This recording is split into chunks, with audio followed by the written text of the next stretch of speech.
Kesehatan mental adalah salah satu hal yang tengah menjadi perbincangan masyarakat. Nah, sebenarnya apa sih kesehatan mental itu? Kesehatan mental adalah kondisi ketika batin dan keadaan manusia dalam keadaan normal, tentram dan tenang sehingga dapat menjalankan aktivitas dan menikmati hidupnya dengan normal dan damai. Kesehatan mental mencakup kesejahteraan emosional, psikologis, dan sosial manusia. Hal ini membantu manusia untuk berpikir, merasa dan bertindak, menghadapi stres, berhubungan dengan orang lain, dan membuat keputusan yang tepat. Kesehatan mental adalah komponen penting di setiap kehidupan manusia, dimulai dari kanak-kanak hingga orang tua sekalipun.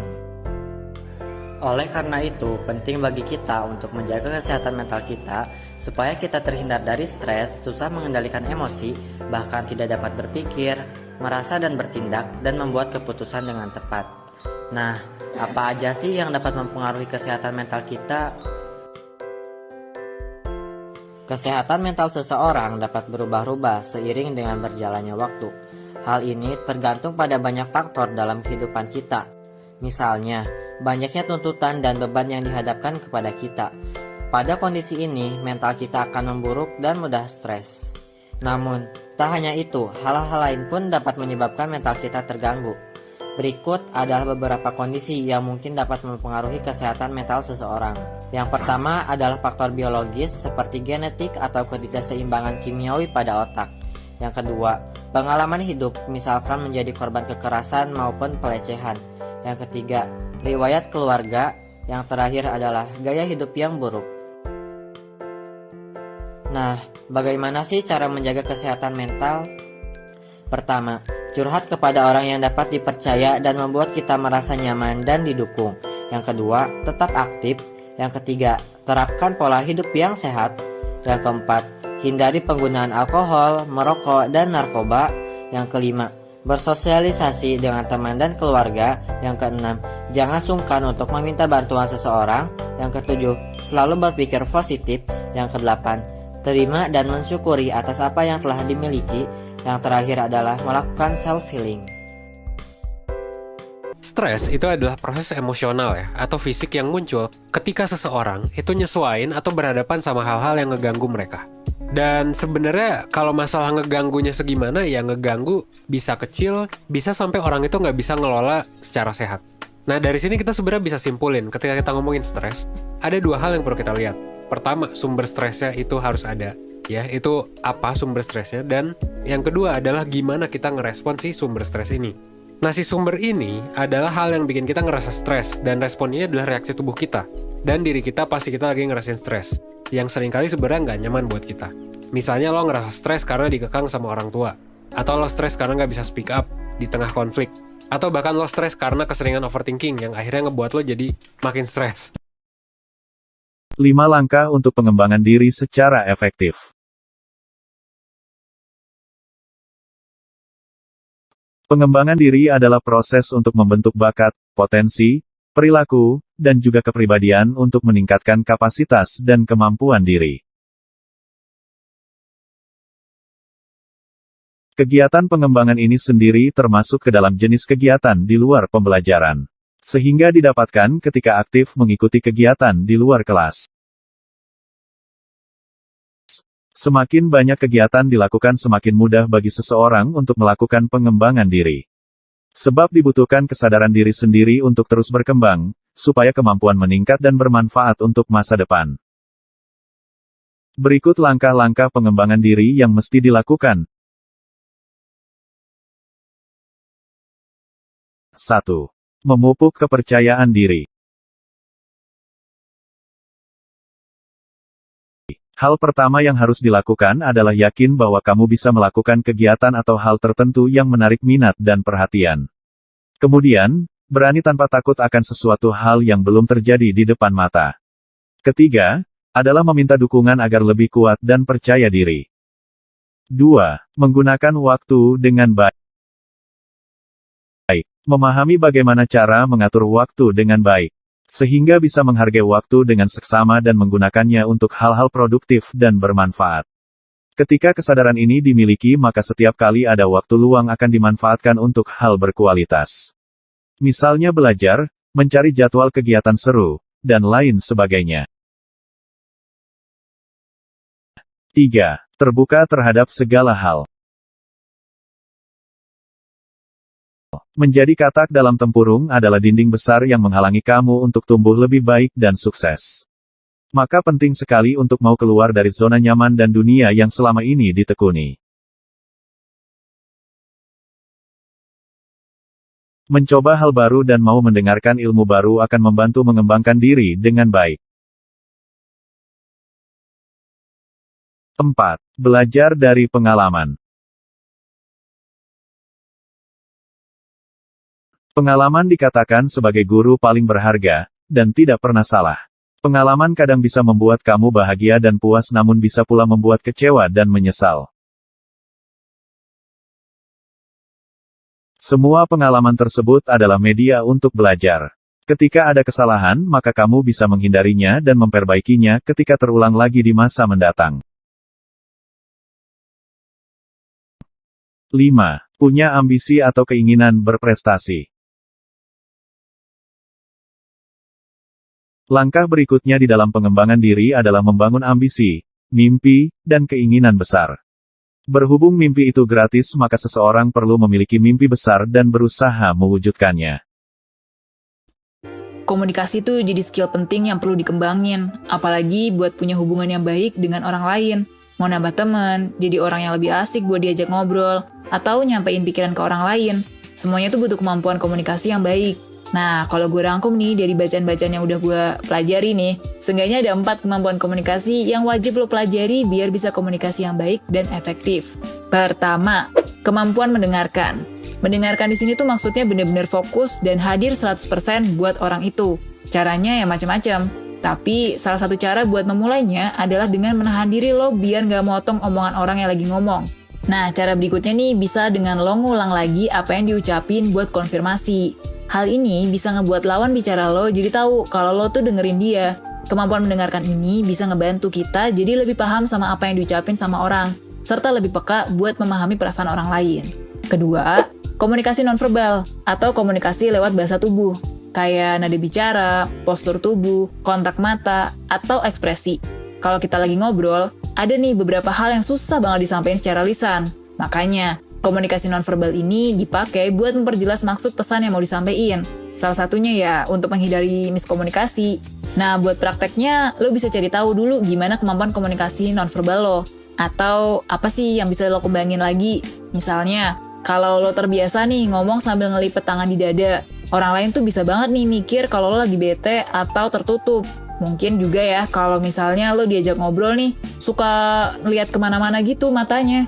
Gak jarang orang nangkap ini sebagai pertanda lo lagi gak nyaman atau lagi gak benar-benar mendengarkan. Ketiga, kontrol emosi. Bakal ada masa di mana lo atau lawan bicara lo lagi ngerasa emosi negatif, jadi susah buat berkomunikasi. Nah, biar bisa tetap berkomunikasi dengan baik, pengelolaan emosi jadi salah satu kemampuan penting dalam komunikasi. Biar dari yang sebelumnya lagi menggebu-gebu, bisa balik lagi ke kepala yang dingin. Simpelnya, lo bisa mulai dengan atur napas lo pelan-pelan, dan kalau misalnya ada waktu lebih, lo bisa puter lagu yang kalem, lakuin meditasi, atau ngerjain kegiatan yang bikin lo lebih tenang.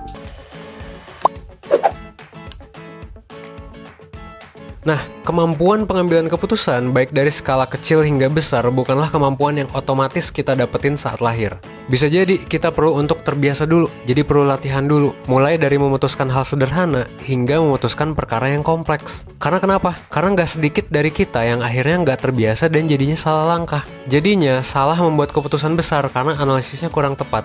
Banyak kok kasusnya, ada yang salah ambil jurusan, kemudian di tengah jalan jadi demot gitu kan, demotivasi, dan memutuskan untuk nyoba lagi. Ada juga yang salah dalam memilih pasangan untuk nikah, dan kemudian cerai. Atau yang lebih parah, konflik sampai dengan KDRT. Ada juga yang udah kerja di perusahaan besar gitu.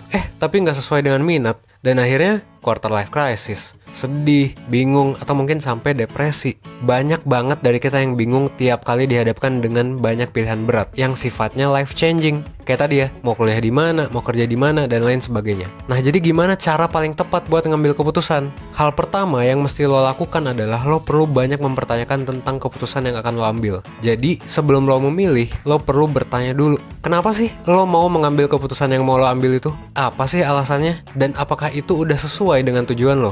Misalnya, kenapa sih lo pengen banget kuliah di universitas tertentu? Misal di UI deh. Emangnya kalau lo gak kuliah di UI, kenapa? Dibandingin sama universitas lain ya gitu. Terus misalnya soal pekerjaan. Kenapa sih lo misalnya kepengen resign dan nyoba ngelamar di perusahaan lain? Apakah ada hal yang gak lo temukan di tempat kerja lo sekarang? Masalah dan latar belakangnya emang kenapa sih? Nah, ini adalah hukum yang pertama. Jadi lo harus pertanyakan banyak banget. Start with why. Sebelum lo nanya teknisnya kayak gimana nantinya atau apa yang mau lo lakuin nanti, coba tanya dulu ke diri lo sendiri tentang why-nya, tentang kenapanya, supaya nanti tujuannya jelas. Always start with why. Karena ini yang jadi fondasi atas keputusan lo. Dari kenapa itu akan muncul tujuan dan alasan kenapa lo mengambil keputusan itu. Jadi selalu pertanyakan, apakah keputusan yang mau lo ambil ini sesuai nggak dengan tujuan hidup yang ingin lo capai? Nah, tujuan hidup atau life goals ini sangat bervariasi di setiap orang.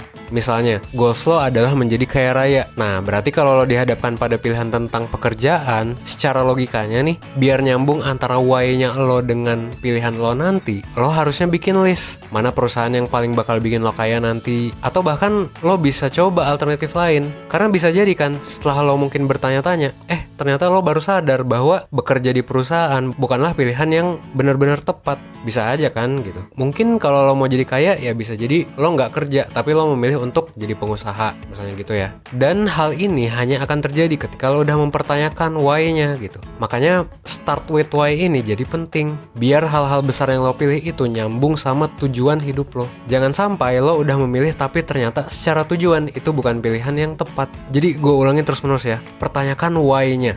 Mungkin beberapa dari lo masih ada yang bingung dalam menentukan pilihan atau menjawab pertanyaan yang why-nya tadi. Nah, it's okay, ini wajar. Tapi kalau lo bingung, bisa jadi ini adalah tanda bahwa ada kemungkinan lo belum setahu itu dengan diri lo sendiri. Jadi lo belum sekenal itu dengan diri lo. Makanya kalau udah kayak gini, PR buat lo mungkin berarti adalah lo perlu lebih mengenali diri lo. Kenalilah diri lo seutuhnya gitu, mulai dari apa cita-cita lo, apa hal yang lo pentingin, personal value lo, dan lain sebagainya. Karena kalau lo belum kenal diri lo, bisa jadi nanti hidup lo itu ditentukan oleh dogma-dogma yang ada di masyarakat. Jadi mungkin jangan-jangan ya keputusan-keputusan besar yang terjadi selama ini bisa jadi kalau lo belum mengenal diri lo itu bukan dari diri lo sepenuhnya. Nah, ini yang bahaya gitu. Makanya 1% sendiri sebenarnya lagi nyusun kurikulum nih tentang hal ini. Nah, yang tadi gue bahas itu ada di section chapter yang self-knowledge. Jadi di dalamnya ada personal values, ada life goals, gimana mengenali kepribadian lo, dan banyak lagi gitu. Intinya adalah tentang mengenali diri. Kalau lo tertarik buat belajar tentang self-knowledge, lo tunggu aja, nanti 1% bakal buka online class tentang ini. Oke? Nah, itu langkah pertama. Lo tanya why-nya. Langkah kedua, setelah lo tanya why-nya, lo bisa menentukan what dan how-nya. Jadi di sini lo perlu membuat alternatif pilihan. Apa sih yang mau lo pilih? Dan kayak gimana pilihannya? Nah, ini harus lo tentuin ya, bikin alternatif pilihan. Lo bisa bikin plan A, plan B, bahkan sebenarnya abjad kan ada 26 ya. Lo bisa bikin plan sebanyak apapun, karena ada banyak sekali alternatif pilihan yang bisa lo ambil. Mungkin step yang awal tadi, yang pertama, lo udah tahu jawabannya. Misal tujuan hidup lo 10 tahun ke depan adalah lo pengen banget jadi data scientist. Dari keinginan itu, misalnya kasusnya adalah lo bingung pengen milih jurusan apa. Nah, kalau lo udah tahu step awalnya tadi, jadi gampang. Bisa jadi semua universitas di Indonesia yang punya jurusan yang berkaitan dengan data scientist itu mungkin akan jadi opsi alternatif lo gitu. Tapi mungkin kalau se-Indonesia kebanyakan kali ya. Nah, lo bisa kerucutkan itu jadi top 10 atau top 5 alternatif pilihan yang paling lo suka. Kemudian dari alternatif-alternatif itu lo bisa analisis lagi seperti di langkah pertama ya. Mana yang paling lo pengen dan mana yang paling sesuai dengan goals lo ke depannya. Jadi di yang kedua adalah lo bikin banyak alternatif dari pilihan-pilihan lo, lalu kerucutkanlah itu alternatif.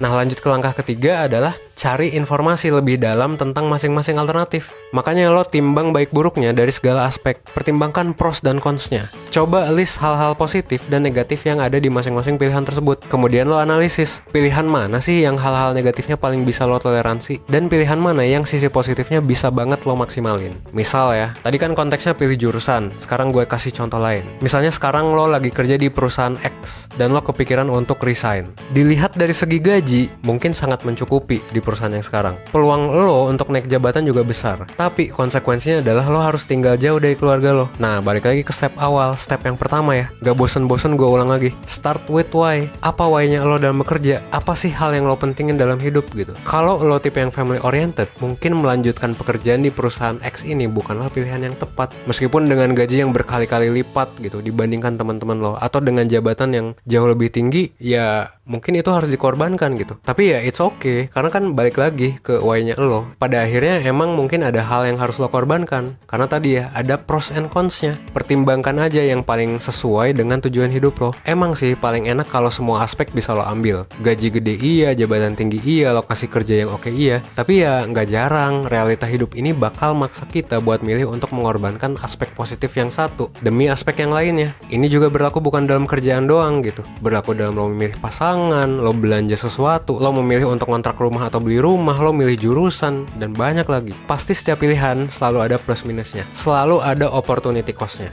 Anggap sekarang lo udah mikirin matang-matang keputusan yang akan lo ambil. Lo udah ngikutin semua step-stepnya dengan baik. Pertanyaannya, apakah dengan analisis yang mendalam itu akan menjamin bahwa keputusan yang lo ambil itu adalah yang paling benar atau yang paling tepat gitu? Jawabannya adalah belum tentu. Bisa jadi keputusan yang lo ambil itu udah bener. Lo mungkin bisa hidup lebih bahagia gitu setelah itu. Tapi bisa jadi juga enggak. Ingat bahwa shit will happen along the way. Dan ini nggak bisa kita kontrol. Gue pernah ngebahas tentang hal ini di video tentang stoicism. Intinya sih selalu ingat aja bahwa pada hakikatnya gak ada yang bisa ngontrol kondisi eksternal. Gak ada yang tahu apa yang akan terjadi ke depannya. Gak ada yang tahu apakah akan terjadi hal baik atau hal buruk. Meskipun mungkin lo udah mengikuti dan melakukan metode yang benar. Contoh aja, channel 1% ya. Gue itu saat bikin 1% dari tahun 2018, itu gue bikin video terus gitu, rutin. Tapi subscribernya naiknya dikit-dikit terus. Ya paling cuma 100-200 per hari gitu. Tapi suatu saat tiba-tiba salah satu video 1% ada yang viral. Nah barulah channel ini akhirnya bisa dapetin, saat gue nulis ini ya, hampir 150.000 subscriber hanya dalam beberapa hari doang. Dari yang awalnya cuma belasan ribu.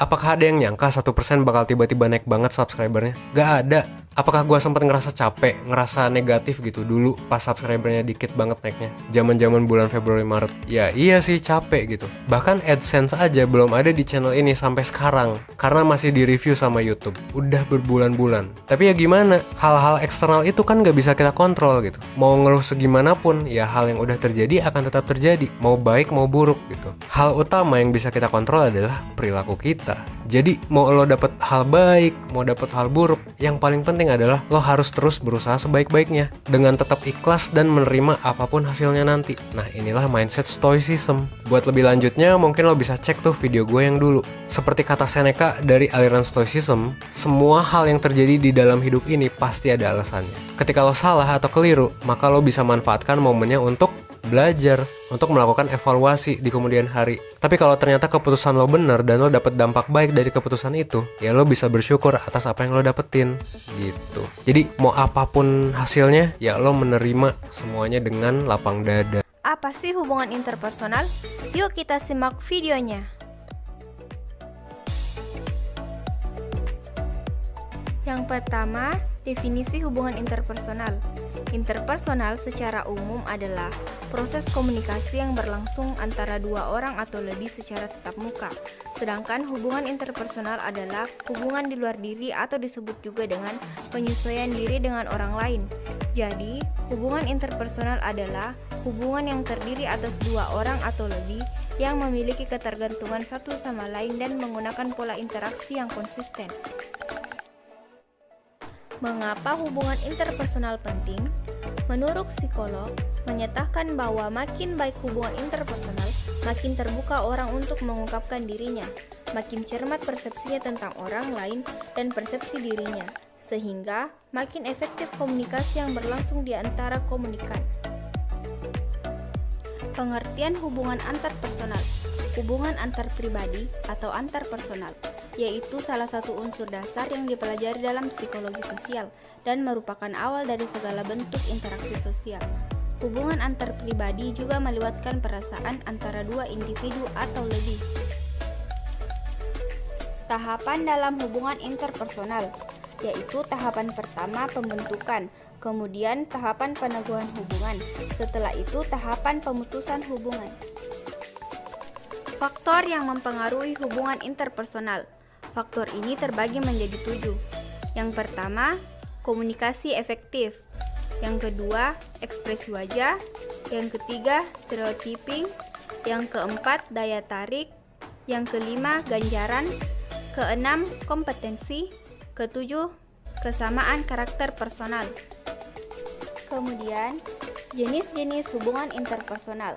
Jenis-jenis ini terbagi menjadi 5, yaitu hubungan keluarga, hubungan persahabatan, hubungan romantis, hubungan platonik, dan hubungan kerja.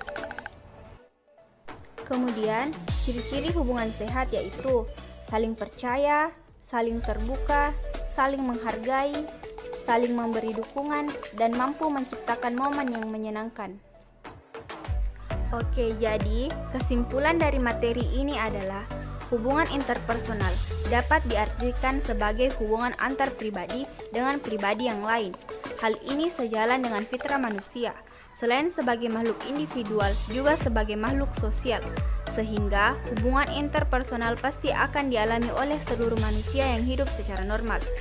Hakikat dari hubungan interpersonal adalah bahwa ketika berkomunikasi, kita bukan hanya menyampaikan isi pesan, tetapi juga menentukan kadar hubungan interpersonal. Jadi, kita bukan sekadar menentukan konten, tetapi juga relationship. Fokus pada satu hal untuk mendapatkan apa yang kita inginkan. Apa sih satu hal yang kalau kita kerjakan, maka pekerjaan lainnya akan menjadi jauh lebih mudah atau bahkan tidak perlu dikerjakan. Fokus pada satu hal. Pernah gak sih kita berpikir ingin membuat komputer seperti Bill Gates, lalu jago juga bermain bola, dan memiliki badan yang bagus seperti Cristiano Ronaldo, dan juga bisa membuat lagu seperti Mozart. Dan yang lo lakuin adalah belajar musik di pagi hari, terus sorenya main bola, dan malamnya lo belajar coding. Apa yang lo dapatkan dari semua hal tersebut? Lo akan bisa semua hal tersebut, tapi tidak akan bisa sehebat tokoh-tokoh yang barusan gue sebutkan itu. Jika Bill Gates melakukan hal yang sama seperti itu, mungkin kita tidak akan melihat karya dia di dunia komputer sebesar sekarang. Mungkin dia juga tidak akan menjadi orang terkaya dunia saat ini. Jika Cristiano Ronaldo menghabiskan waktunya belajar coding, bukan latihan sepak bola, mungkin dia tidak akan bisa menjadi pemain bola terbaik dunia. Dan jika Mozart menghabiskan waktunya untuk bermain bola, mungkin dia tidak akan menjadi komposer hebat seperti yang kita tahu saat ini. Mereka bertiga ini atau semua orang yang sukses itu memiliki satu kesamaan, yaitu mereka itu fokus pada satu hal. Ada 3 prinsip yang bisa gue kasih untuk bisa fokus kepada satu hal. Yang pertama adalah dengan prinsip gunakan metode 80-20. Ide utamanya adalah seringkali hanya ada sedikit hal yang berpengaruh besar terhadap bisnis ataupun hidup kita.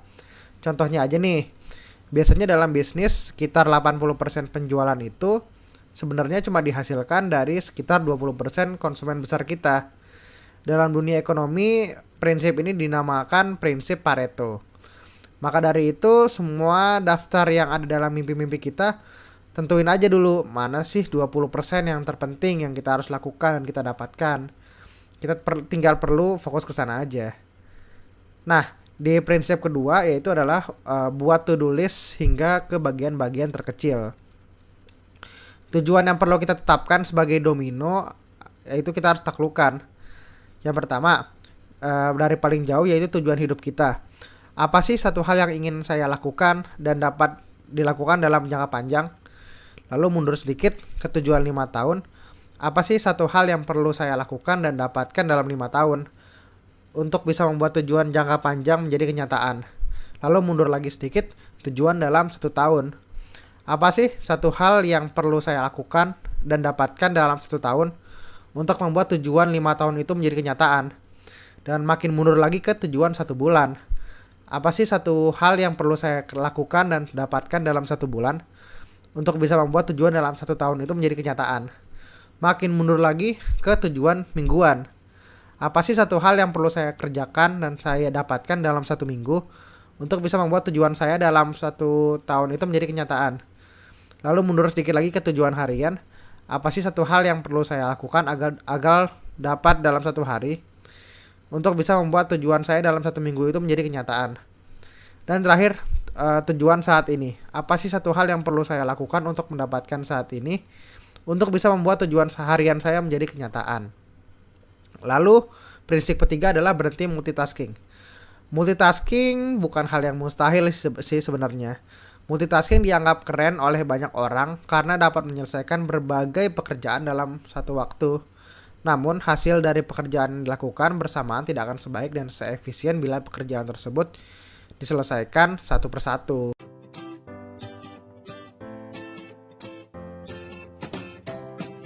Suatu pagi yang cerah, seluruh siswa-siswi memasuki kelasnya dengan riang gembira. Namun, Aduh, kakiku sakit. ya jatuh. Sakit tahu. Ya elah, bercanda doang. Candaan Badi terhadap Ari berubah menjadi perseteruan. Hei, jelek. Pensilnya bagus tuh. Mau dong. Maaf, pensilnya mau aku pakai. Ya, sinin aja pensilnya. Tapi aku tidak punya lagi. Terjadilah keributan antara Badi dan Ari. Nah, gitu dong dari tadi. Hari demi hari pun berlalu dengan Ari yang selalu dirundung oleh Badi. Badi yang merasa jika ia kuat, kerap mengganggu Ari setiap ada kesempatan. Mulai mendorong, menertawakan Ari, menyiram air hingga memukul Ari. Sini kamu. Pukul nih. Wah, gawat. Aku harus melaporkannya ke Bu Guru. Bu Guru. Tadi aku lihat Badi dan Ari bertengkar di sana. Guru mendengarkan aduan siswi. Ia bergegas menemui Badi dan Ari. Ada apa ini? Jelaskan apa yang terjadi di sini. Nggak ada apa-apa, Bu. Itu aku cuman bercanda sama Ari. Apa benar itu Ari? Badi, apa yang kamu lakukan kepada Ari sudah termasuk perundungan, yakni kekerasan fisik dan verbal. Itu adalah perbuatan yang sangat tidak terpuji. Tindakan yang kamu lakukan tidak akan membuat kamu keren, Badi. Malahan, teman-teman sekelasmu menjauhimu. Mereka tidak ingin bermain denganmu, tak ingin berbagi apapun denganmu. Bahkan, lebih buruk dari itu, kamu tidak akan memiliki teman satupun. Aku minta maaf, Bu Guru. Bukan ke ibu dong.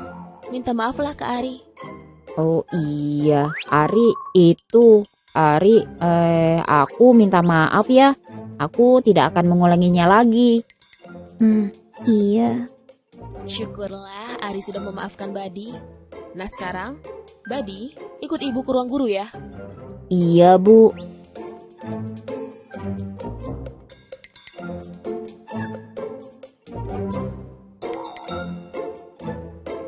Menghentikan proses pembelajaran secara tatap muka. Sebagai gantinya, kita belajar jarak jauh dulu. Nah, video kali ini akan menjelaskan tips menyenangkan belajar online atau belajar daring dalam jaringan. Yang pertama, mengatur waktu. Siapkan waktu kita dan fokus belajar pada jam belajar yang telah ditentukan oleh sekolah. Termasuk, kerjakan tugas di awal waktu, agar tugas daring tidak menumpuk. Menunda tugas sama dengan menumpuk tugas. Gak nyaman loh ngerjain tugas di akhir waktu. Lebih ribet, susah, keburu pula. Nah, jadi selesaikan tugas sesegera mungkin. Catat tugas di kertas kecil dan tempelkan di dinding kamar masing-masing.